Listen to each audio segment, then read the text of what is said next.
this Thursday. We got three guests that were also judges in the Stanford Hackathon we had, I think last week at this point, or 2 weeks ago.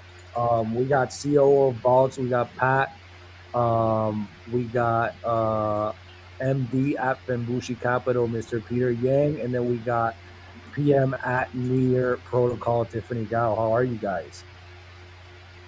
I'm doing pretty well. It's All a right. good week for the space. Ethereum's about $2,000 today. Yes, sir. XRP beat the case as well.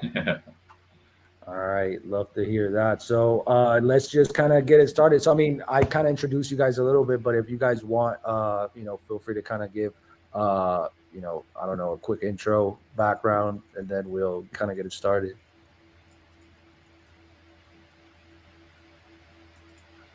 Sure, should I kick it off? For sure. Yeah, there you go, Pat. Hey, yeah, so let's meet everybody. Whoever's listening in online, I'm Pat. I'm the COO of Vaults, which is a no-code solution for larger brands to be able to enter the space through a digital ownership layer. But my background is primarily in the gaming and Web3 sectors. I've been a professional player in games like League of Legends and Heroes of the Storm, also a team owner in some of the top organizations in the world. And the past couple of years, I've really been focusing on kind of bridging the gap for new industries and helping people enter the space. And so did that with esports through collegiate, and then now in Web3 for onboarding people into the industry. That's what's up, Pat. No, thank you for joining us as well. And we'll talk kind of like a little bit about everybody's kind of experience at the hackathon too. But Tiffany, what about you? Yeah, hi. I'm Tiffany. I have been in the Web3 space for a couple of years now, and recently mainly being the PM at Near.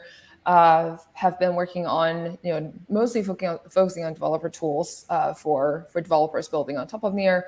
Had focused on data products, the infrastructure products, as well as all the monitoring tools, growth tools, and recently the operating system, the new vision that Near is building out, focusing on the discoverability and distribution needs for developers. That's what's up. No, and again, thank you again, Tiffany, for joining. And then Pete, what's going on, Peter? How are you? Hey guys, so I'm Peter Yang. I joined Fembushi Capital at the end of 2017, and as part of our U.S. venture team over here, now we have about 6 people focusing primarily on early stage blockchain investments. And since we were founded in 2015, we now have about 300 plus portfolio companies, and about half is based here in the U.S. And for our side, even though one of our founding partners is Vitalik Buterin, we invest in all blockchains, so we're blockchain agnostic, and we all invest all the way to different dApps, so we're pretty full stack. And so for myself, focus primarily on the venture side and focus mostly on the US, and happy to be here. Absolutely. No, and thank you for joining. And everybody for we're all y'all basically at the event. I forgot when it was, 31st first. Were you guys all there? Oh, I think you're on mute. No, yeah, I believe so. I think I definitely saw Peter. Tiffany was next to me, I believe, also 2 seats down. There you guys go. All right. So kind of how do you think it was? Kind of go around the table and kind of share your experiences as judges in the hackathon. So I don't know, Pat, you want to start? Yeah, it's been a while since I've judged a hackathon live. Have decent experience with it, but it was pretty cool this year to see so many people looking at creator economy, a lot more loyalty systems, a lot more onboarding systems, and obviously you can see that EIP 6551 going live, you have more and more people interested about Soulbound, kind of what does that proof of humanhood look like inside the space. Absolutely. No, and again, let's just kind of go around the table. So what about you, Tiffany? Yeah, I was not actually in person, so I was looking at a lot of projects virtual. But it was definitely amazing also to see a lot of projects around onboarding and really make it really easy. I see a lot of projects actually started focusing on a lot more on usability and ease of use, right? And that's definitely a big step towards really getting adoptions into the space. Absolutely. No, a lot of, and it was a long day. It was around, I think 25 projects pitched 15 minutes each. So it was definitely a long day, but again, a lot of different and cool projects. What about you, Peter? Yeah, definitely saw a lot of talented people and new people as well. Everyone's trying to solve both old and new problems in their own different ways. So I was really excited to see everyone being innovative and trying to do something for the space. Absolutely. So, I mean, obviously, Tiffany was virtual, but Peter and Pat were both kind of like in the building. So, kind of how explain to the crowd and everybody listening, how was the criteria and kind of guidelines when evaluating, projects? There's definitely obviously different projects, concepts, etc. So, kind of how was everything in terms of the guidelines and criteria? Pat, you can start. Yeah, sure. I would say like I think this year there were 5 major like areas of criteria, right, for the hackathon.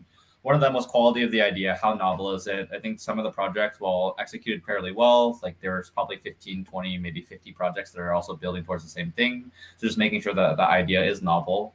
Second one is potential value to the business, right? I think that whenever someone is looking to invest in a company, it has to be something that's scalable, something that's not just a novel idea, but has the ability to, bring in more employees, to bring in more revenue, and to really grow that company. And the other 3 I would say are user experience and design, kind of like what Tiffany is saying, is that before we were totally okay with using a MetaMask interface and saying that that's good enough. But I think now that we're in this next cycle of what blockchain is, I think people care more and more about just usability, community impact. Also, like onboarding is a huge thing. Everybody talks about how the number of wallets that are active on a chain, and I think that's really important too. And the last part is really just like I would say like integration with all of the partners, anything from Nautilus Chain or Eclipse. I think part of it is like just making sure that you are following the rubric and you're trying to utilize some of those technologies that are sponsoring for each specific hackathon. Absolutely. No. And I agree with a lot of what you said. Me personally, I love how a lot of projects were focusing on UI. I think that's just crucial for the growth and just mainstreaming of the industry in general. So, Tiffany, what about you? Kind of what were your thoughts on the guidelines? Yeah, I think the guidelines were pretty great in terms of providing a guidance for us to think about projects and evaluating. Don't have anything to add there. I think we're all sort of following that guideline and looking at projects. I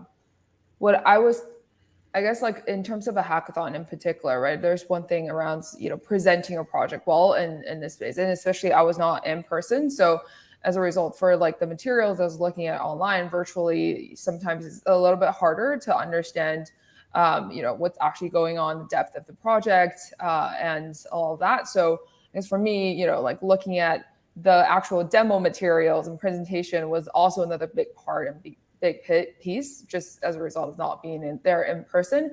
And that also I think would be really helpful for any of the projects in the future to pitch to VCs or spread about their project as well. So I had a little bit of the emphasis there in addition to what we have. Absolutely. And did you hear, because me being there and kind of being like the host and stuff, like you would hear, obviously they were talking on the mic. Was it like audible, like fine on your guys' end? Because I don't know. I kind of thought that it probably wasn't at a certain point.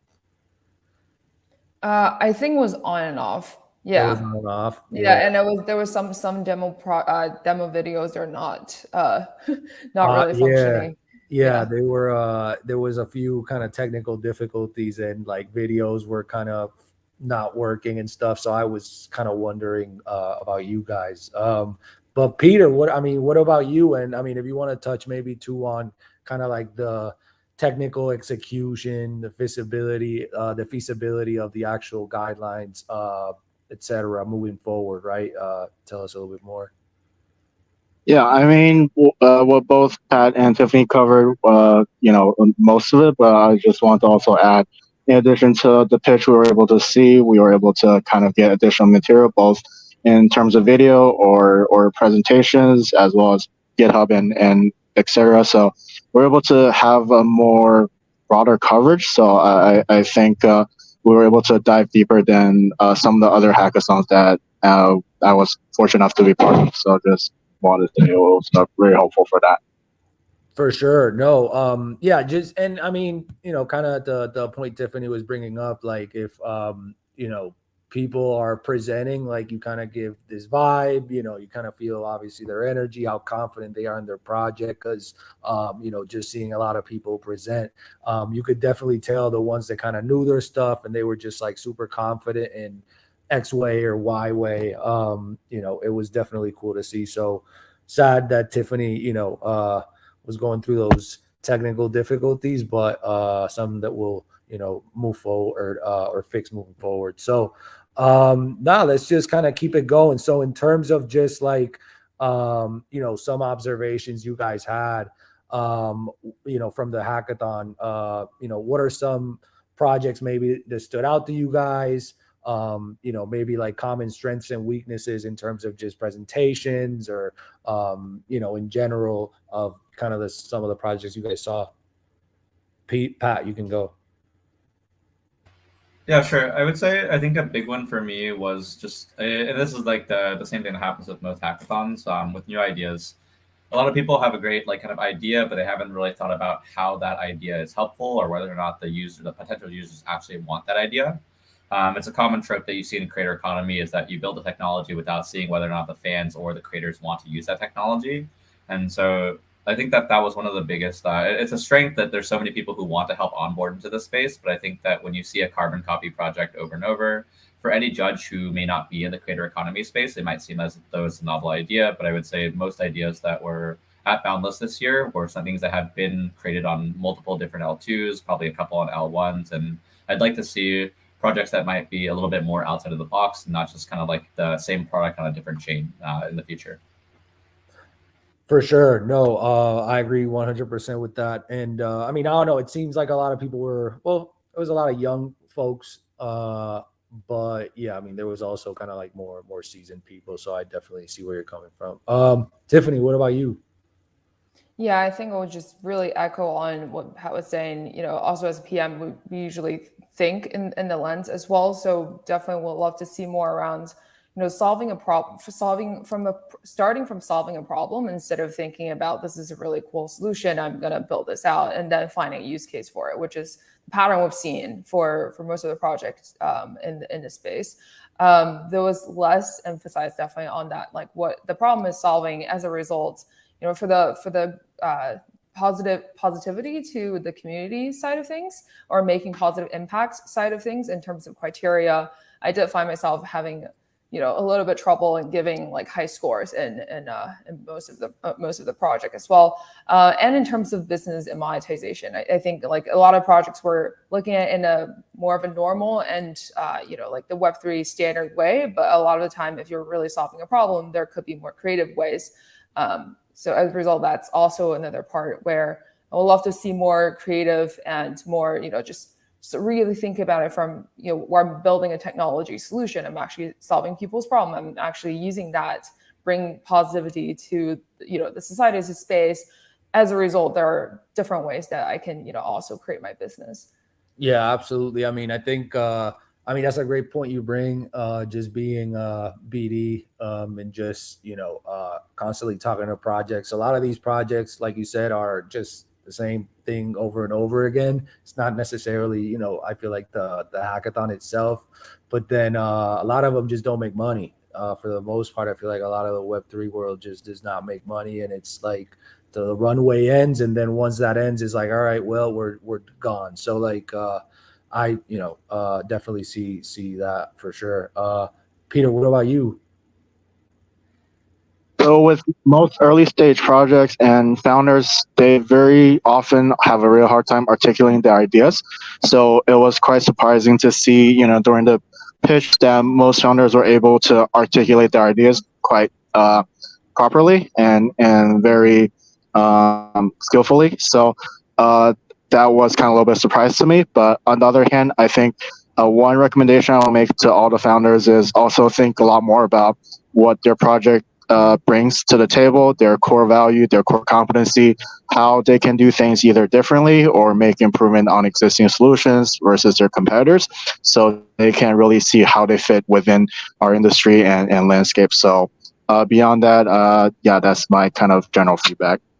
No, absolutely. And a lot of great, just, kind of like Peter said, just, young people just presenting their ideas really well. I mean, to me, even coming from not an Ivy school, I was just impressed of kind of like how the mentality of people there versus like a Midwestern school. They just want to drink. So at least like, positive wise, like from my end, like people going up there and, they're young and kind of trying this out, whatever, kind of happens type mentality. I think it's like respectable. So no, let's just kind of keep moving forward. So what are, I guess we've kind of touched on this a little bit too, but like maybe some good practices or recommendations for founders, participants to kind of like improve on the submission of, their projects. Obviously we've talked a little bit about it.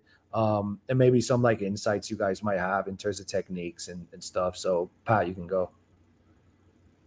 Yeah, I would start off with saying I think a big one for me is in a hackathon, we know that most projects aren't going to be a fully fleshed out idea. They're going to be like barely at an MVP or best. And so, really focusing down on that pitch presentation, you have somewhere between 5 and 10 minutes to impress all the judges. And I think that this is something that requires a lot of practice. You'll notice this not just in hackathons, but if you want to start your own company later on, is that you're pitching all the time for investment or for partners, and having that well-articulated way of speaking, just getting your message across in a timely manner is really, really important.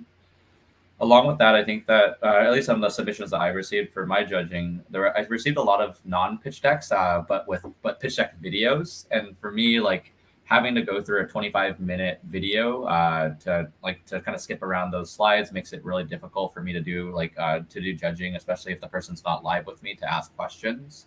And so I'd say if you're going to be doing a video submission, to at least to also submit a physical print material or like a digital copy of those materials so that someone can review it in a faster method.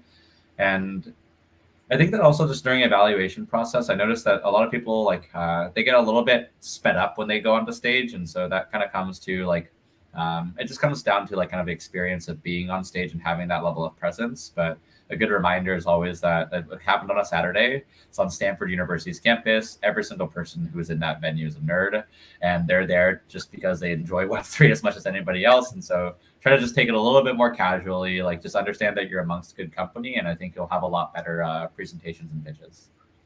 No, for sure. And I mean, kind of hammering on that point, me kind of working, and I feel like a lot of people too, in Web 2 or Web 3 and Web 3, just kind of experiencing both sides. The crypto industry is just very friendly, I feel like, and they're also kind of like learning in the process as well. And it just makes somebody that works in it just very comfortable. So I would, kind of encourage that, just feel comfortable whenever you're presenting. That's also just practice a lot of the time. So, Tiffany, what about you? Yeah. So again, I feel like I'm missing out a lot. I'm having a big FOMO right now listening to you guys here talking about what happened at the campus. But yeah, so looking at more things online, definitely echo with what Pat was saying, right?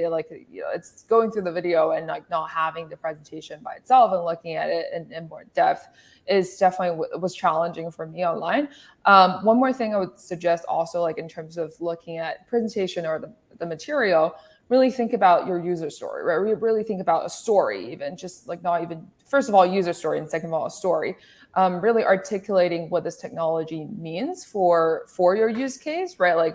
For anyone, we usually as PM, we usually do where we I'm this developer, I will go through this, I have this goal, this is how I would use this product so that I can achieve this goal. It's a very standard way of telling it, but it will be really approachable when you actually put it in a presentation or when you actually put it in the slides, right? And that's really approachable way of selling our idea instead of just listening or listing the technology itself and going through the solutions and telling us how fancy it is.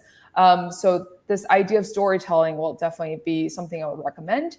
And in addition to that, I usually find like what Pat was saying too is we know that this is a hackathon, so a lot of projects or a lot of ideas are still in the early stage of developing. A lot of things are not yet there, and we have been focusing on early POC idea. But I usually find it really powerful if I would get a picture of what this project would look like if it's actually built out, or the full, thoughts going through of, I'm solving this problem, I'm in this space, this is my overall roadmap, right? And this is what it would look like if I was able to build it out within this X amount of time. And that has been really amazing to look at, and it's very powerful just because it actually helps you fully understand the potential of the project by seeing it. And also, people are visual animals. So some really beautiful mocks and around those will also be really helpful to see. Absolutely. And kind of to your point in terms of just the storytelling, I feel like with the presentations and everything, like, you're at the end of the day, you're still trying to sell something to somebody, right? In terms, if it's a VC, if it's a judge, obviously if it's your customer, right? So like sometimes just explaining how, techie, for lack of a better word, something is, it doesn't like necessarily kind of grab your attention as like storytelling, which is like what the best salespeople kind of do. So agree. Every founder kind of needs to know a little bit of sales. Peter, what about you?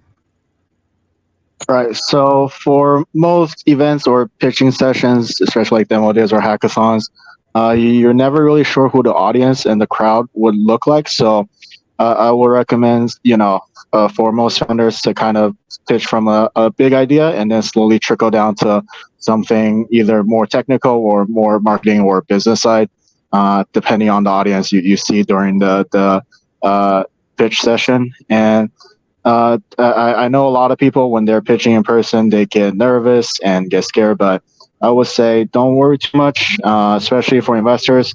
Compared to your users or your competitors, investors will be relatively much more friendlier and understanding, more compassion. So don't sweat it. And if you make a mistake, that's okay. You're new. Everyone's been there before, so we all understand. And at the same time, I would like to say for most founders, focus more on the vision, the idea. Early stage companies, you do have to make changes for your company to survive, to find product market fit and whatnot. That's okay, but how you get to your vision can change, but usually your vision should relatively remain the same for your big picture. And other than that, not too much. For sure. And I mean, kind of hammering on something you said there, Peter, like and kind of going back to something I said about just how friendly the industry is. I think it's also like, it's just a very young industry. If you're ever like around Consensus or whatever, like you never really see a lot of old people. Like it's always like young people. Even on this call, like we just all look young and pretty. So yeah, it's just like people are, more chill. VCs, every VC I've talked to, super chill. Even though I'm not kind of like in that position as most founders, but just be comfortable and have fun, honestly. Yeah, that's pretty much it. So, I mean, kind of like key points, kind of closing remarks from all y'all. So Pat, if you had to kind of summarize it a little bit, yeah, kind of give your closing remarks.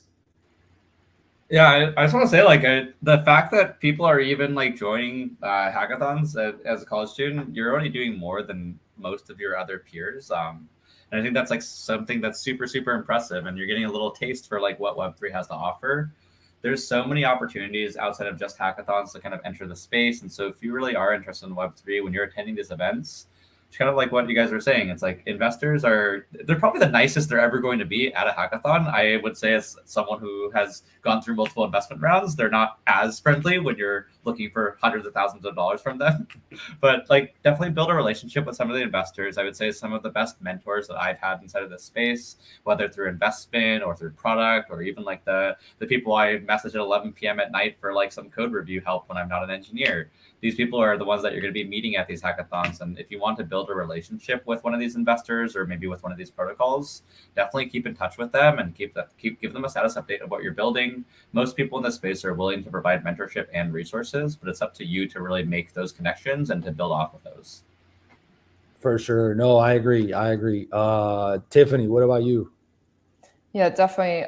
Really echoing what Pat was saying. And also, I think, this is definitely always, hackathons are always great opportunity to really like, test out the water, like really throwing your ideas into the water and see how people react. It's really great market research, as we call it, right? And also, it's in addition to that, it really provides a great environment to not only networking with, what Pat was saying, like investors who are really important, meant to find mentors. Also, if you're in the space and you're trying to build projects, or not in the space, right? You're trying to be an entrepreneur, knowing a lot of really great peers and like talking to people around you, right? Like talking to people who also were submitting their projects, and really, knowing more people, building your group of friends that you can share Bounds ideas with, that has been just tremendously helpful in terms of, the whole startup experience and being an entrepreneur. Because like what Peter was mentioning, right? Like there will always be changes to your ideas usually, and how that ideas got changed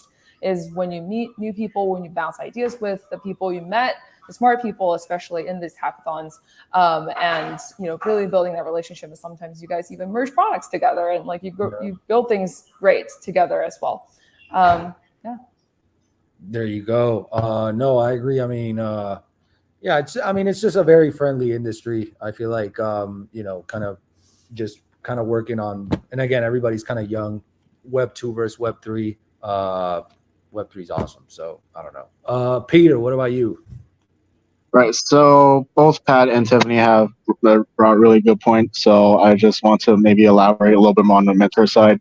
For a lot of people, we've been through many cycles. So a lot of the problems, obstacles, or hurdles are not new. So finding the right people to ask the right questions will save you a lot of time and energy and stress over the long run. So it is always good to be humble and learn from others when you can. But in addition to that, also try to find the right role models and whatnot. Because, with a market like as volatile as crypto, you could be tempted to take shortcuts or do something that might not, be in alignment with your company, your culture, or your ethics. So being with the right people will help, and especially, when good times and bad times, you want to have a group of people where you're comfortable with to share, to discuss, and kind of just embrace the open and transparentness of, say, like the blockchain spirit. So other than that, just keep at it, and you'll be fine. There you guys go. Agree with what you said as well, Peter. So that's pretty much all we got. So I want to thank Pat, Tiffany, Peter for joining us on this Thursday night, I guess, where I'm at. So hope everybody, all of you guys have a great weekend. Again, thank you guys so much. Really appreciate it. Thanks, AJ. Thanks for having us. Thanks, guys. Absolutely, guys. All right. That's pretty much it. All I got. So see you guys later. Have a great weekend. Well, cheers. Bye-bye.